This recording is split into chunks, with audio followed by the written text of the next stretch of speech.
Germany কাজ করেছিলেন, তিনি আমাকে বলেছে যে তৃতীয় বিশ্বযুদ্ধ যদি হয় সেটা হবে সেফ ওয়াটারের উপরে, নিরাপদ পানির উপরে। এবং আমরা তার কিছু আলামত এখনই যে দেখতে পাচ্ছি না তা না। পানি আমাদের অত্যন্ত জরুরি এবং সেই পানি নিরাপদ পানি, অর্থাৎ তারপরে আমরা সব কিছু আমাদের নির্ভর করছি। কিন্তু দুর্ভাগ্যজনকভাবে বাংলাদেশে এখন এই মুহূর্তে আমাদের এই নিরাপদ পানির সমস্যাটা সবচেয়ে কঠিন হয়ে দাঁড়িয়েছে। সবচেয়ে কঠিন মনে হয় আমার কাছে যে ঢাকায়, আপনাদের ঢাকা শহরে আপনারা সবাই বাস করছেন, আপনারা যারা ভালো জায়গায় বাস করেন, অ্যাপার্টমেন্ট বিল্ডিংয়ে বাস করেন, তারা নিজেদের একটা ডিপ টিউবওয়েল আমরা করে নিয়েছে বেশিরভাগ ক্ষেত্রেই।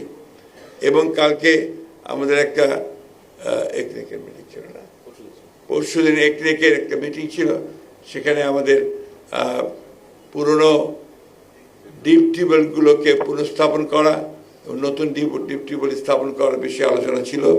সেখানে আলোচনা করে দেখা গেল যে আসলে আমরা পুরোপুরি নির্ভরশীল ঢাকার যে ডিপ টিউবওয়েলের পানির উপরে, which is dangerous and alarming. এটা শুধু মারাত্মক নয়, এটা ভয়াবহ রকমের একটা ভবিষ্যৎ আমাদের সামনে নিয়ে আসছে আমাদের ভবিষ্যৎ বংশধরদের জন্য। আমরা এই বিষয়টা কেন এতদিন ধরে ভাবিনি, চিন্তা করিনি, এটা আমাদের ভেবে দেখা দরকার। আপনারা যারা আছেন আপনারা সবাই এখানে বিশেষজ্ঞ, এক্সপার্টস ইন ওয়াটার, এবং দীর্ঘদিন ধরে আপনারা কাজ করছেন।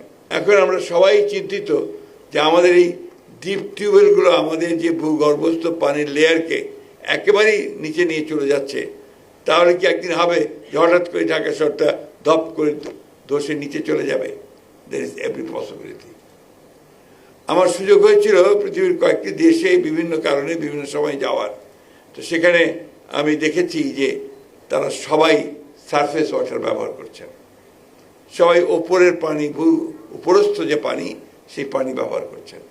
আমরা এতজন আপনারা আছি, আপনারা এতজন এক্সপার্ট আছেন, আপনারা অত্যন্ত উঁচু জায়গায় পড়াশোনা করেছেন, সবাই বিদ্বান মানুষ, আপনারা এই জিনিসগুলোকে এখন থেকে আমার মনে হয় ফোকাসটা এই দিকে দেন এবং পুরনো চিন্তা ভাবনাগুলোকে বাদ দিয়ে নতুন করে কি করে বাংলাদেশকে আপনারা সত্যিকার অর্থে বাঁচিয়ে রাখবেন। It's a question of survival, not উন্নয়ন। বেঁচে থাকার প্রশ্ন, এটা আমার অস্তিত্বের প্রশ্ন, যে আমি এখানে বেঁচে থাকবো কি না সেই বিষয়টাকে আমাকে নিশ্চিত করতে হবে। এবং দেশের মানুষ, সরকার